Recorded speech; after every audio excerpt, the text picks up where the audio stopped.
Hello everybody, happy February. My favorite album just turned 25 years old last week. I believe it was last Friday, February 1st.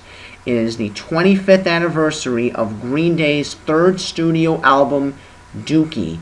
And as many of you may recall, this was their major breakthrough record that turned them into a national, if not even an international act. They did have two studio albums released before Dookie, 39 Smooth in 1990 and Kerplunk in 1991, which were pretty big cult successes at their 924 Gilman Street Club in Oakland, California, and they were pretty well known for those records. The second of the two, Kerplunk, became a $1 million seller as of 2014 here in America, and it is still celebrated as a big cult success album. The first one, less so, as it is the only Green Day album to not receive any sort of certification to this date. But let's talk about Dookie. Dookie is the big record. I cannot believe this album is 25 years old today. It still sounds just as good today as it did back then.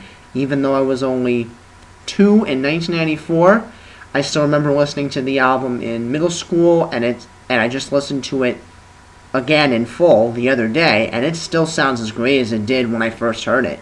I mean, it's a great record from start to finish. You got Burnout, the opening track, just breaks right into busting your balls, and then the closing track, the bonus track, All By Myself, is a lighter end to what was overall a very raunchy record. And this was a very good record that subjected teen angst and masturbation and sex and confusion and etc., etc., a bunch of other things as well. And it is still the best-selling album of Green Day's career. And I have to say that it is still my favorite album of them.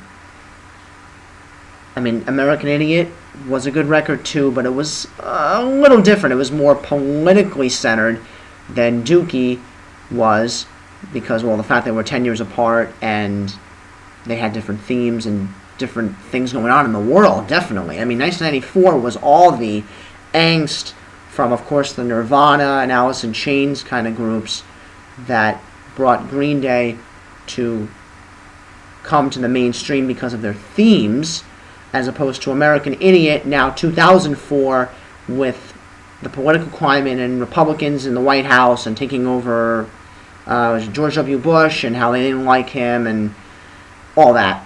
So they're both good records, but they both deal with different times. So Dookie, man, it is a very good record, as I've said already 3 times. You can listen to the whole thing, and it just sounds good from start to finish. I mean, there are no blips. There are no bad apples in this bunch of this CD that you're listening to. It is pure 38 minutes of solid punk rock, and the first wave of pop punk in the American mainstream as well. I can still listen to the album, today. I mean, I listened to it literally just the other day, and I'm at a different time in my life now. I'm almost 27, and at the time when I first heard it, I was 13 or 14.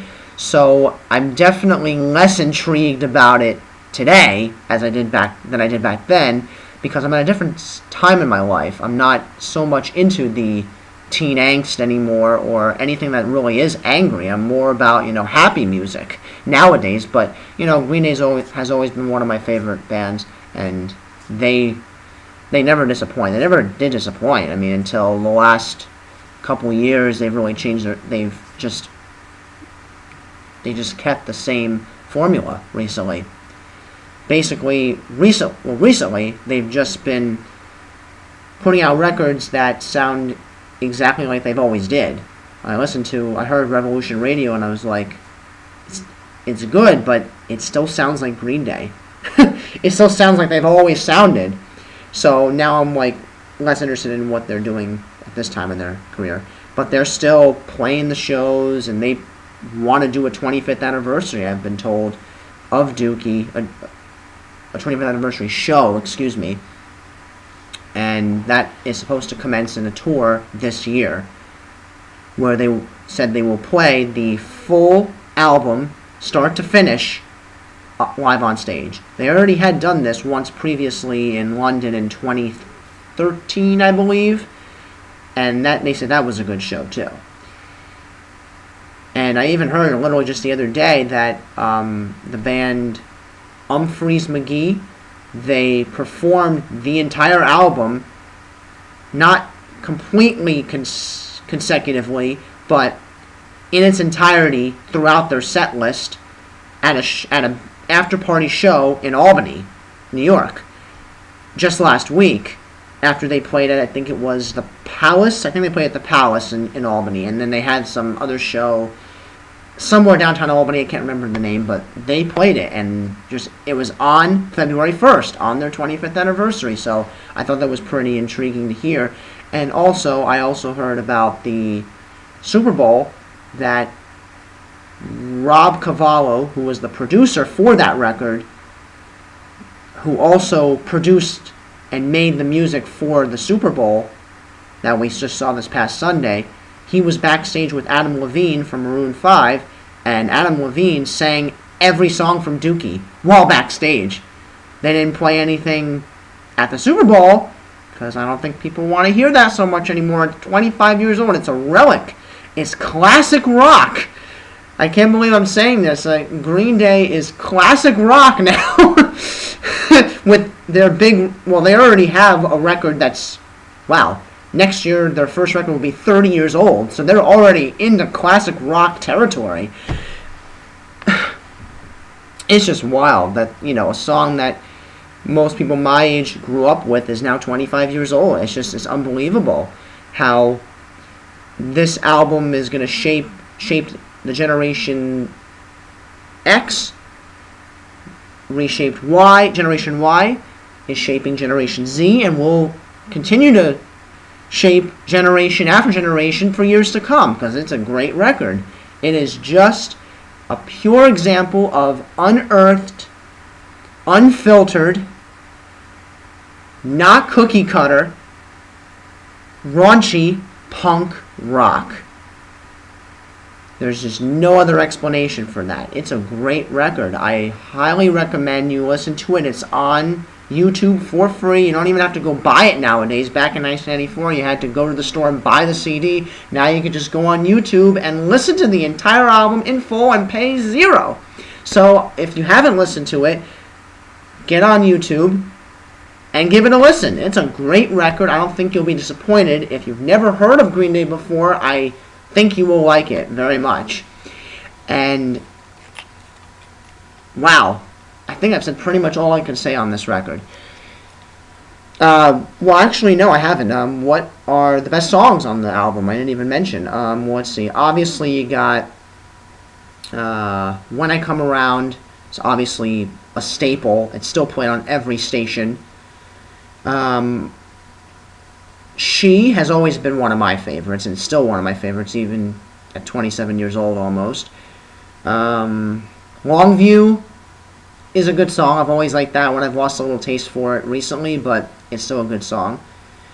And of course, the deeper cuts. You got Sassafras Roots, Coming Clean, Imenius Sleepus, and In the End. Those are all pretty good too. And of course, you can't forget FOD, Fuck Off and Die. You can't forget that one. That one, I actually heard Green Day play that one in Hartford, Connecticut in 2010, and I was very, very happy that they played FOD. I was very happy because it was that's a hidden gem in their catalog. You don't hear that very much. Well, you never hear it on the radio, but if you ever see them live, they're going to play it. It's a great song. It's a great record, as I've already said thousands of times already. Definitely give it a listen. You got, Longview, you got Basket Case, When I Come Around, She, Welcome to Paradise, I can't forget that one. Wow, I mean, what else can I say about this record? I don't know. I've said all I can say, I think. But I think you guys will like this record. If you give it a listen, you won't be disappointed. And on that note, I'm going to bid you good night. So happy 25th anniversary to Dookie, and shout out to Green Day for creating this amazing record that is still shaping generations to this day and in the future and beyond. So I'm going to let you go. Good night from Saratoga County, New York, and we will see you soon.